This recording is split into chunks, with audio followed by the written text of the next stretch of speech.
Awesome. Thank you. Welcome to the House Ways and Means Committee's Education Subcommittee meeting.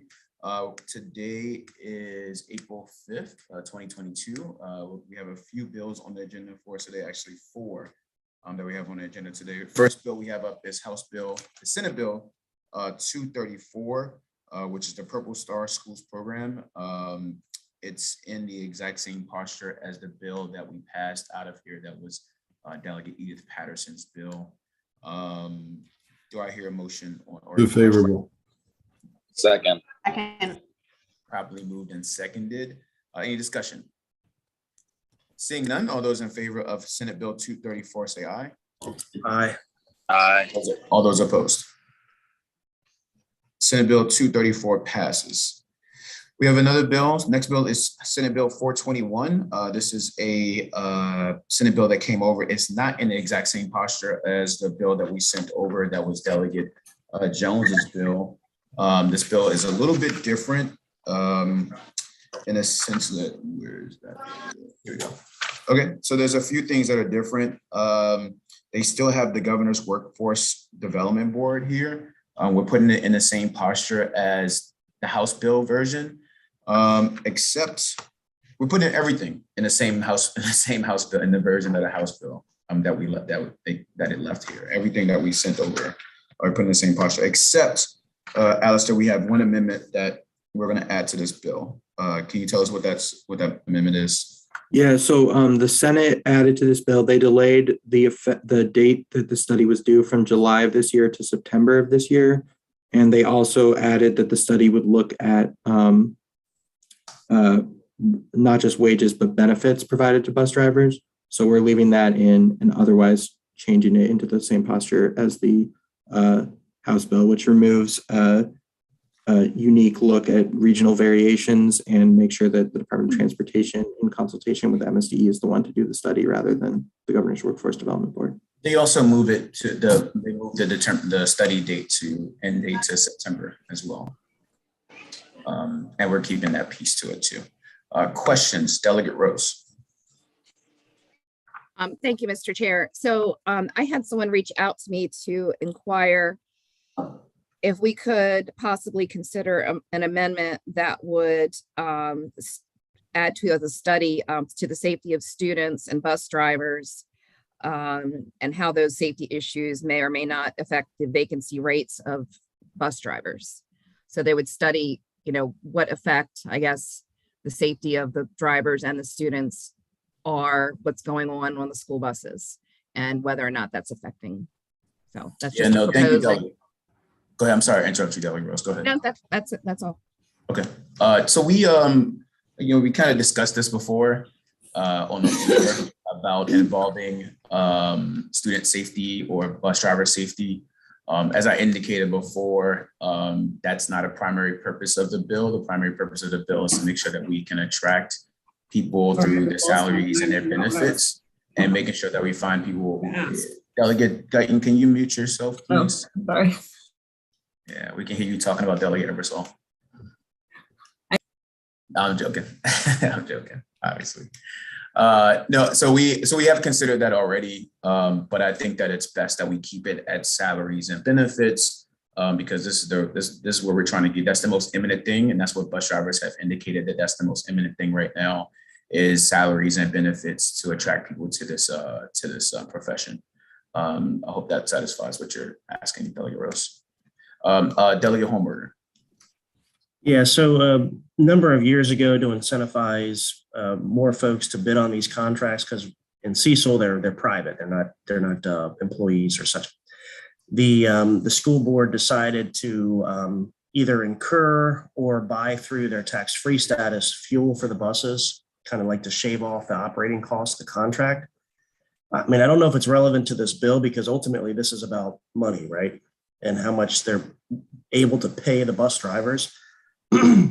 So I don't know if that's maybe something that they want to look at as well, because there's a huge differential between paying for fuel without road tax, sales tax, et cetera, and not. And then the decision becomes, well, does the school board pay it? Can they buy it tax-free? So I know that the bus drivers in Cecil, that was a major deciding factor on what they bid on these contracts. So just some food for thought. Yeah, I appreciate that, Delegate Homework. Thank you. I think for that, it sounds like it should be a local consideration, based on what that local LEA has done with the contract. So it sounds like it should be more local consideration versus it being a statewide consideration at this moment. Thank you for that. Delegate Ivy. I'd like to move the amendments. Thank you. Do I hear a second? Second. It's been properly moved and seconded. Any discussion? Seeing none on the amendment, all those in favor of the amendment say aye. All opposed. On the bill as amended, the amendment passes. On the bill as amended. Move the bill. Second.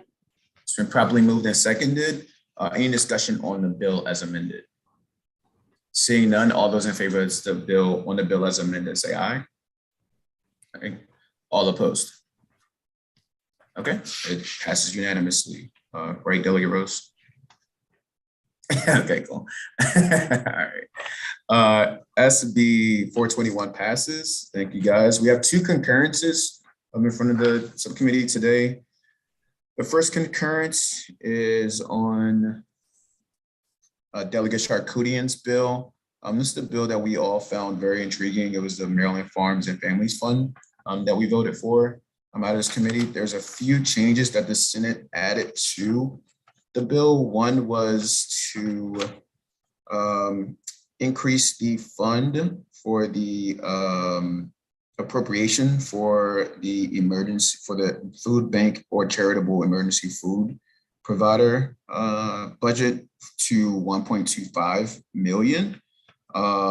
We want to take that back down to the original version, is what the Appropriations Committee voted on. And then also I made another note on they added a line on bill page 9 for the grant for there be an automatic appropriation of this fund for the schools of $500,000 for fiscal years 2024 and 2025. Alistair, did I get that right? Or you want to clarify anything I said? No, that's all right. Cool, perfect. All right. Any questions, Delegate Ebersol? Yeah, just a clarification. I was working off the meetings list rather than my mail. What bill number is this, please? This is House Bill 147. Thank you. Yeah, I'm sorry about that. Okay. Do I hear any questions about the substance of the bill? The motion is to not concur with the Senate amendments. Do I hear a motion to not concur? Move to not concur. Okay, it's been properly moved and seconded by Delegate Ebersol. All those in favor of the motion not to concur, say aye.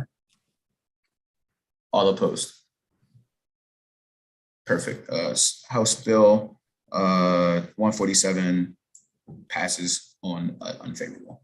House Bill 1055 is also another bill that this subcommittee did not discuss, but we are secondary on it through appropriations. It is a bill from Delegate Stephanie Smith dealing with buses. Alex, you want to tell us a little bit more about this bill? Yeah, absolutely. So this bill ended up in a very different posture than it originally came in as amended in appropriations. It basically just codifies the current Baltimore City practice in which students are allowed to ride public transportation for free during school hours if they have a student ID. Before, there was a lot of stuff in there about carpooling and bus fleets and stuff like that. What the Senate did is they added a sunset onto this bill, a 5-year sunset, and the Appropriations Committee voted yesterday to not concur with that sunset. So we don't want to move the sunset provision. Okay, Delegate Holmberg, what a question? Yeah, is this just in the city or is this other jurisdictions as well? It's just Baltimore City. Okay, all right. Thank you. And I'll just note that Baltimore City delegation bills don't say Baltimore City delegation. They usually say the sponsor of the bill, which most times are in Baltimore City. So that's why we don't see that. Any other questions? The motion is not to concur. Do I hear a motion to not concur? Move to not concur. For a second. There we go. All right, cool. It's been properly moved and seconded. All those in favor of the motion not to concur, say aye. All opposed. Okay, it passes. Thank you, guys. That concludes our hearing. I think we might meet, can we go? Thank you, everybody.